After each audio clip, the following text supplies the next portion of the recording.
Well, if we see the history of Kota, तो 1960s 70s में हमारे यहाँ इंडस्ट्रियलाइजेशन आया था और कोटा को छोटा कानपुर कहा जाता था क्योंकि यहाँ बड़े बड़े ग्रुप्स अपनी इंडस्ट्री सेट कर रहे थे।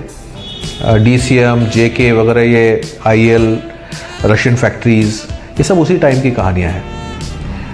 लेकिन अचानक 90s के दशक में मैंने देखा कि यहाँ पे इस पूरे सिनेरियो को जैसे कोई ग्रहण लग गया हो और धीरे धीरे ये जो बड़े उद्योग थे यहाँ पे, JK वगैरह, IL, ये बंद होने लगे।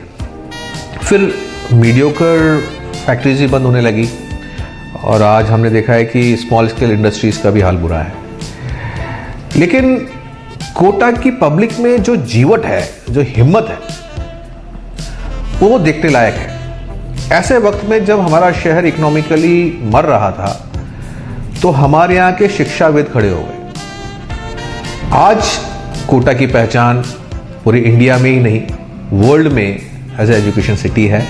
मैं देखता हूँ कि बच्चे फॉरेन से भी यहाँ पढ़ने आते हैं, दुबई वगैरह। आप देखिए बहुत सारे बच्चे, मेरे दोस्तों के बच्चे आते हैं। इवन अमेरिका में मेरा एक फ्रेंड है, उसने अपने बच्चे को यहाँ पे IIT कोचिंग के लिए भेजा हुआ है। आज कोटा एजुकेशन सिटी तो बन गया, अपनी मंजिल उसने पा ली है, लेकिन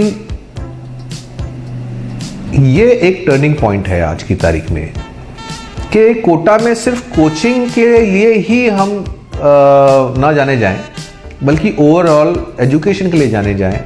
उसके लिए ज़रूरत है कि स्कूल्स को भी समृद्ध होना पड़ेगा।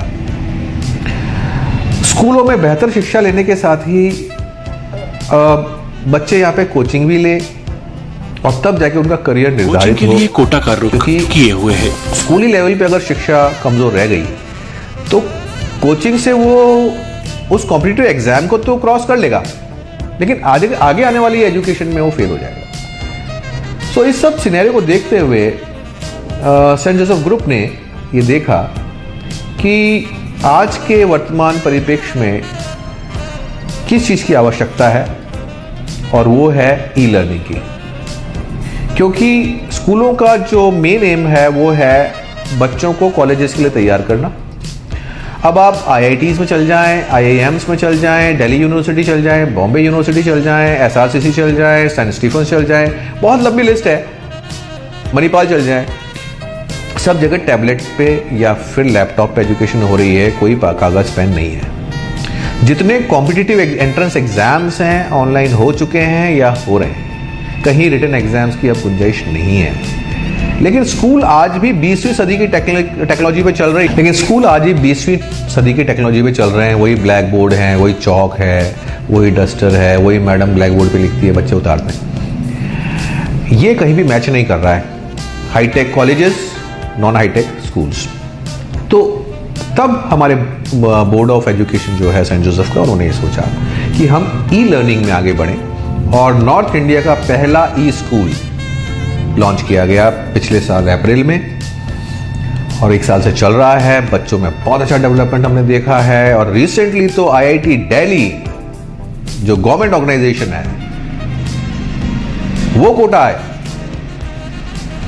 रोबोटिक्स का वर्कशॉप किया, यहां से बच्चे सेलेक्ट करके IIT दिल्ली लेके गए और वहां पे बच्चों ने अखिल भारतीय व अंतर्राष्ट्रीय स्तर के बच्चों के साथ इंटरेक्ट किया, प्रोफेसर से इंटरेक्ट किया। आज उनको मालूम है कि अगर मैं IIT करता हूं तो मेरे को इस टाइप की IIT के अंदर पढ़ना है। आज किसी बच्चे को कॉमर्स लेना होता है, मैं उससे पूछता हूं बेटा आपने कभी इकोनॉमिक्स अकाउंटेंसी पढ़ी है 12th में? तो फिर आप कैसे करोगे CA CS में? आपको तो मालूम ही नहीं है क्या चीज़ है, सेलेक्ट कैसे कर रहे हो? आज कोई बच्चा IIT करूंगा, अरे भाई IIT जाके देखिए अंदर से कैसी होती है, कैसे प्रोफेसर होते हैं, कैसे क्लासेस होती है, कैसे स्टडीज होती है। इंजीनियरिंग के बच्चे ऐसे पेपर पे लिख देंगे रेजिस्टेंस ऐसे बनाया जाता है, हाथ में पकड़ा तो पहचान नहीं सकते कि 4 चीज़ों में से रेजिस्टेंस कौन सा है। तो we have to come out of this situation and that's why we have launched saint Joseph hitech Gurukul. E learning है। आई इनवाइट यू कि आप आइए और देखिए कि अब आने वाला ज़माना कैसा होगा एजुकेशन का, स्कूली शिक्षा में, and I think you will be happy to see that.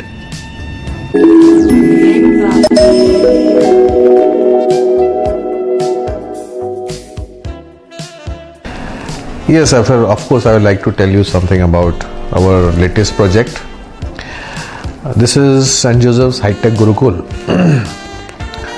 ये नॉर्थ इंडिया का पहला अपनी तरह का टोटली ई स्कूल है. यहाँ पे हम लोग बुक्स की बजाय टैबलेट्स यूज़ कर रहे हैं. बेसिकली हम अगर देखें तो एक क्वेश्चन अराइज होता है कि स्कूल्स एग्जिस्ट क्यों करते हैं, और इस क्वेश्चन का आंसर यही हो सकता है कि स्कूल्स होते हैं बच्चों को कॉलेजेस के लिए रेडी करने के लिए. अब हम आ जाएं कॉलेजेस पे. आप किसी भी मेजर कॉलेज में चल जाएं इंडिया के. आप श्री राम कॉलेज ले लीजिए, SRCC, आप लेडी श्री राम ले लीजिए, आप सेंट एंसलम्स ले लीजिए, या फिर any major college of India आप जाएंगे तो आप देखेंगे कि बच्चे वहाँ पे लैपटॉप्स या टैबलेट्स के थ्रू ही एजुकेशन लेते हैं. सेंट स्टीफन्स आप देखिए जाके, वहाँ पे I think total education is on again gadgets. जितने भी एग्ज़ाम्स हैं, मेजर एग्ज़ाम्स, वो ऑनलाइन या तो हो चुके हैं या होने की प्रोसेस में हैं. जैसे कि आप बिट्स पिलानी ले लीजिए, आप अभी CS का लेटेस्ट एग्ज़ाम ले लीजिए, आप कैट ले लीजिए, मैट ले लीजिए. जितने भी एग्ज़ाम्स हैं या तो वो ऑनलाइन हैं या फिर ऑनलाइन हो रहे हैं. So what we learn from this, हमें क्या लगता है कि ऐसे स्कूल होने चाहिए जो बच्चों को इन कॉलेजेस के लिए रेडी करें. जितनी भी मेजर यूनिवर्सिटीज़ हैं, चाहे इंडिया में हो या फिर अब्रॉड हो, वहाँ पे तो एडमिशन के साथ किट में आपको लैपटॉप दिया जाता है. तो it's understood that now the education is totally online, it's e learning.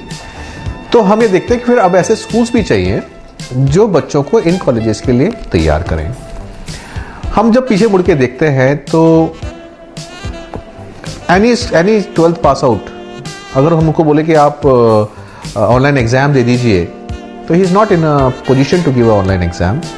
यहाँ तक कि ई फॉर्म्स तक भरने में वो सक्षम नहीं होते हैं. तो स्कूल्स काफ़ी अभी पीछे रह गए हैं.